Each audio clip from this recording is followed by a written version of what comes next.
আচ্ছা, চলুন আমরা তাহলে কম্পাসের কিছু config.rb এর কিছু গুরুত্বপূর্ণ জিনিসগুলো দেখি, যার ফলে আমরা এই সিএসএস ফাইলগুলোকে কন্ট্রোল করতে পারি। সার্চ ফাইলের ভিতরে আমরা যাই লিখি না কেন, এটাকে কন্ট্রোলের সিস্টেম আছে সিএসএস ফাইলে। অনেক সময় আমরা দেখি jQuery মেন যখন আমরা ফাইলটা ডাউনলোড করি তখন আমরা কিন্তু দেখি অনেকে যে কিউরিয়াস জায়গায় যে কি লিখছে ভিতরে দেখি, তো ভিতরে দেখা যায় যে সব কম্প্রেস করা। হ্যাঁ, যদিও এদের কম্প্রেস ছাড়াও ফাইল আছে, বাট ওটা সাধারণত ডাউনলোড করে কম। আমরা ডাউনলোড করি ডাইরেক্ট কম্প্রেস ফাইলটাই। লাইন আমরা ওয়েট কমানোর জন্য বিভিন্ন ধরনের ফ্যাসিলিটির জন্য এগুলো ব্যবহার করি।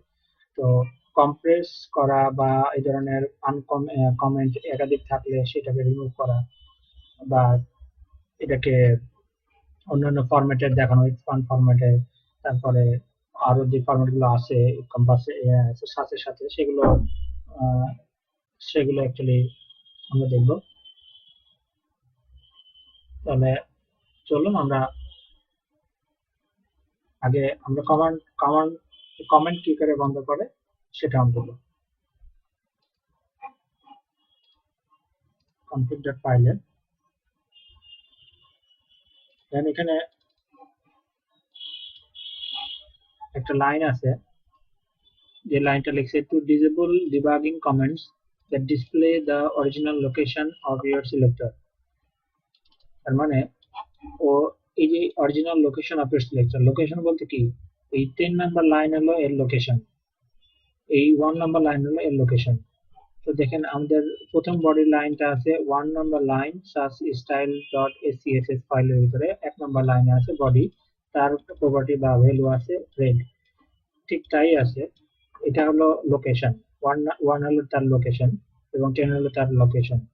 এবং দেখেন 10 নম্বর লাইনে এই ফাইলে আছে। আপনি যদি এখানে আসেন দেখবেন যে 10 নম্বর সার্চ ডট এসসিএসএস ফাইলের ভিতরে 10 নম্বর লাইনে এই বডি ট্যাগটা আছে। ঠিক তাই আছে। তো এটা আসলে দরকার, বাট এটা সব জায়গায় দরকার না, আমাদের কিছু কিছু জায়গায় দরকার। আর আমরা এই এত প্রত্যেকটা লাইনে লাইনে দরকার নেই, প্রতিটা সিলেক্টরের উপরে উপরে দরকার নেই। তো এটা আমরা বন্ধ করে দেবো। কিভাবে বন্ধ করতে হয় সেটা দেখি। এখানে যে হ্যাশট্যাগ আছে লাইন কমেন্টস ফলস, এটা জাস্ট হ্যাশট্যাগটা উঠাই দিতে হবে। আর ওটা দিলেই সেট করলে এরপরে যদি আমরা কম্পাসে খেয়াল রাখি, আর এখানে যদি একটু সেভ দিই, কিছু একটা লিখে সেভ দিই, সিসি ফাইলের ভিতরে কিন্তু একটা পড়ে কিনা, পড়ে না। তো আমরা যেটা করতে হবে কম্পাসটাকে একবার অফ করে দিয়ে কম্পাসটাকে আবার অন করতে হবে, তাহলে সে আরবি ফাইলটা আবার পড়বে। আর সে যখন আরবি ফাইলটা পড়বে তখন সে দেখেন এটা আরবি ফাইলটাতে যে সেটিংটা করে রাখছি সেই সেটিং অনুসারে সে এটাকে সেইভাবে কমেন্টগুলোকে উঠাই দিচ্ছে। নিশ্চয়ই বুঝতে কষ্ট হচ্ছে না আমি কিভাবে বোঝাচ্ছি। যদি কষ্ট হয়ে থাকে তাহলে আমাদেরকে অবশ্যই জানাবেন যে আপনি এইভাবে জিনিসটা বুঝে নেই, বা আরো স্লো বা আরো অন্যান্য কিছু কমেন্ট করে জানাবেন, আশা করি। তো দেখছেন কমেন্ট কিন্তু নাই এখন, এখন কিন্তু আর কমেন্ট আসবে না। তো এরকম কনফিগ ফাইলটাকে আপনি অনেক বেশি অ্যানালাইসিস করতে পারবেন, যার ফলে আপনার অনেক প্রবলেম, অনেক ইস্যুগুলো সলভ হবে। যদি কখনো কোনো প্রবলেম সার্চ ফাইলে হয়েই যায়, তো আপনি জাস্ট খালি কম্পাসটা ক্যান্সেল করে দিয়ে রানিং কম্পাস ক্যান্সেল করে দিয়ে নিউ কম্পাস ওয়াচ আবার চালু করবেন গিট ফাইলের ভিতরে। তাহলে দেখবেন যে আপনার সবকিছু আবার আগের মতো করে নিচ্ছে, যেভাবে কনফিগার করা আছে আগের মতো করে নিচ্ছে। আর একটা জিনিস আমরা দেখবো এখন, সেটা হলো আউটপুট।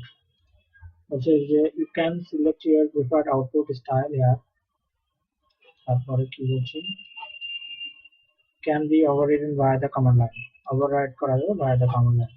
আমরা যেটা শিখবো যে কিভাবে ফাইল আউটপুট করে সেটা। আমরা এখানে দেখছি সিএসএস ফাইলগুলো অ্যাজ ইট ইজ সার্চ ফাইলের মতো করেই জেনারেট হয়েছে, যদিও বা তাদের একটা করে ইন্টার দিয়ে যে জেনারেট হয়েছে সেটা আমাদের দরকার নেই। আমরা চাচ্ছি কম্প্রেস ফাইল দেবো।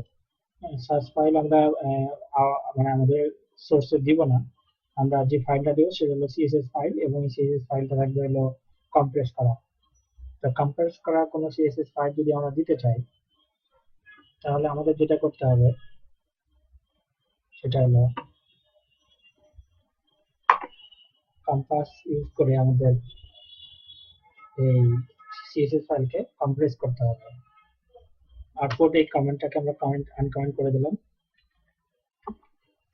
আমরা চাচ্ছি যে এখানে একটা হ্যাশট্যাগ দিয়ে এটাকে সেভ করে রাখি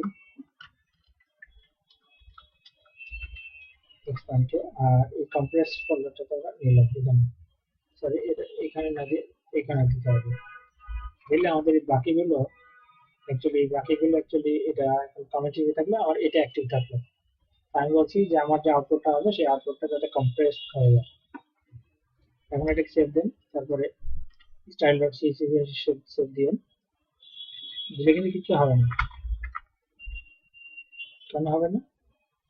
নিশ্চয়ই আমি বলছি একটু আগে যে কেন হবে না, তার কারণ হলো আপনার জাস্ট রিকম্প্রেস ওয়াচ করতে হবে, কম্পাস ওয়াচ এগেন, যা আমি সেটিং করছি সেই অনুসারে তুমি এই আউটপুট ফাইলটা জেনারেট করো। আসলে দেখতে পাবেন যে আউটপুট ফাইলটাকে কম্প্রেস আকারে জেনারেট করছে। আপনি কষ্ট করে এটাকে কোনো একটা ওয়েবে নিয়ে যায়, সার্চ করলে কোনো একটা ওয়েবে নিয়ে যায়, ওয়েবে কোনো অ্যাপ্লিকেশনের মাধ্যমে আপনি ইয়া করার দরকার নেই, কম্প্রেস করার দরকার নেই। এটা সিম্পলি একটা কমেন্টের মাধ্যমে আপনি করতে পারছেন। সো এটা অনেক হেল্পফুল এবং এটা দিয়ে আপনি ফাইলের ওয়েট কমাতে পারবেন, অন্যান্য যে ঝামেলা থাকে এগুলো করাতে পারবেন এবং এটা মানুষের কাছে মানে বোধগম্য হবে না তা নয়, হবে কিন্তু অতটা তাদের কাছে প্রিফারেবল হবে না। যখন তারা দেখবে যে কমপ্লেক্স তখন ওরা আগাবে না, নাড়াচাড়া করতে ভয় পাবে। আর যদি না চান তাহলে এটাকে আগের মতো রেখে দিতে পারবেন। আমরা নেস্টেডটা দেখি।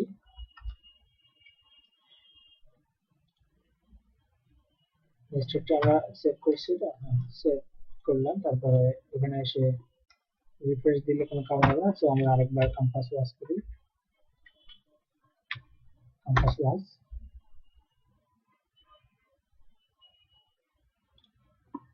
নেস্টেড হয়ে গেছে। নেস্টেড আমরা বুঝবো কি করে? নেস্টেড বুঝতে হলে তো নেস্টেডের মতো করে ইয়ে করে রাখতে হবে। এখানে এদের সেকেন্ড ব্র্যাকেট গুলো প্রত্যেকটা নিচে নিচে, আর এদের সেকেন্ড ব্র্যাকেট গুলো একটা উপরে আর একটা হলো নিচে, একটা হলো সাথে লাইনের সাথে, লাস্ট লাইনের সাথে।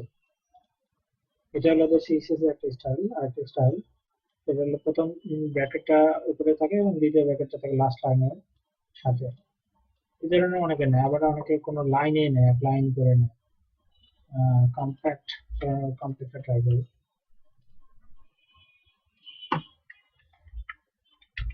কম্পাস ওয়াচ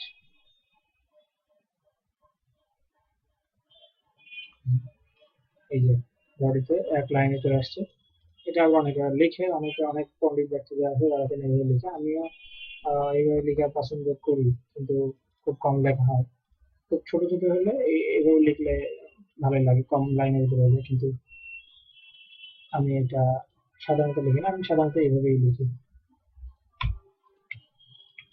তো এইভাবে আপনার সিএসএস ফাইলগুলোকে কন্ট্রোল করতে পারেন সার্চ ফাইলের কম্পাস ফাইলের মাধ্যমে।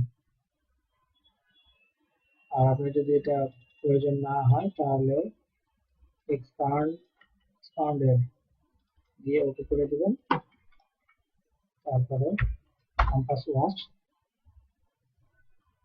এবং দেখবেন যে রিলোড করার সঙ্গে সঙ্গে কম্পাস সিএসএস ফাইলগুলো আগের মতো হয়ে গেছে।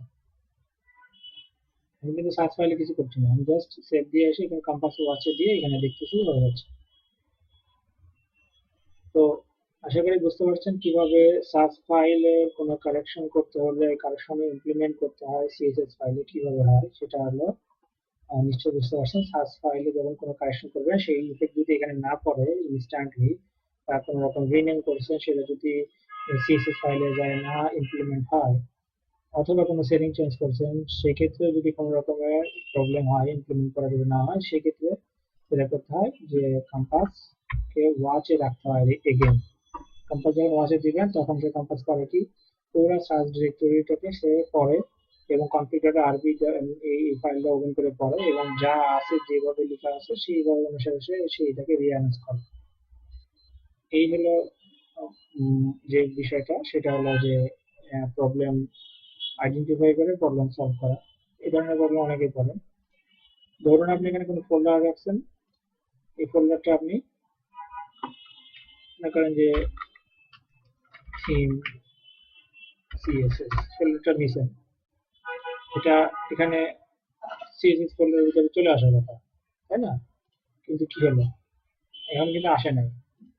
কারণ কি, সার্চ যেটা কম্পাসটা, যে কম্পাসটা এখানে রান আছে, সেই কম্পাসটা বর্তমানে দেখতেছে, কিন্তু বর্তমান জিনিসগুলো সে দেখতেছে। তো এর ভিতরে একটা সিএসএস ফাইল ক্রিয়েট করেন, মনে করেন যে theme CSS dot CSS, save দিয়ে দেন, সেভ দিয়ে দেন এটাকে।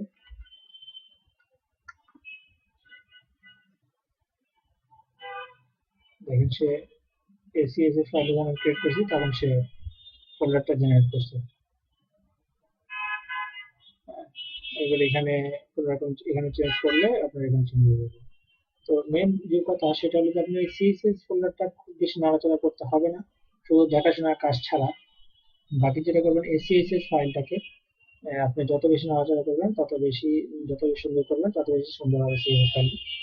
লাস্টে যেটা করবেন, খালি কম্পাস ওয়ার্ক দিয়ে দিবেন, তাহলে আপনার কম্পাস এই সার্চের ভিতর যে ফাইলগুলো আছে যেগুলো যেভাবে আছে সেইভাবে এটাকে জেনারেট করে ফেলবে।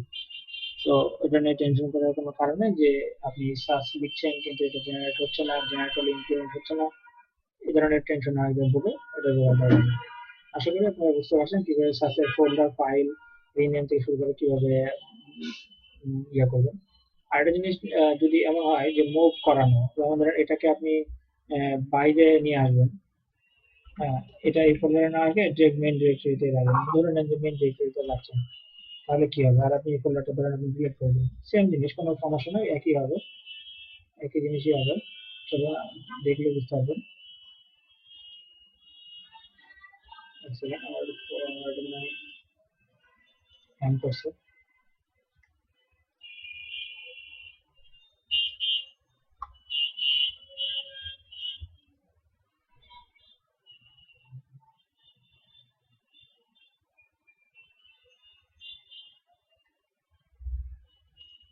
এটা হ্যাং করছে, আমি একটু স্টপ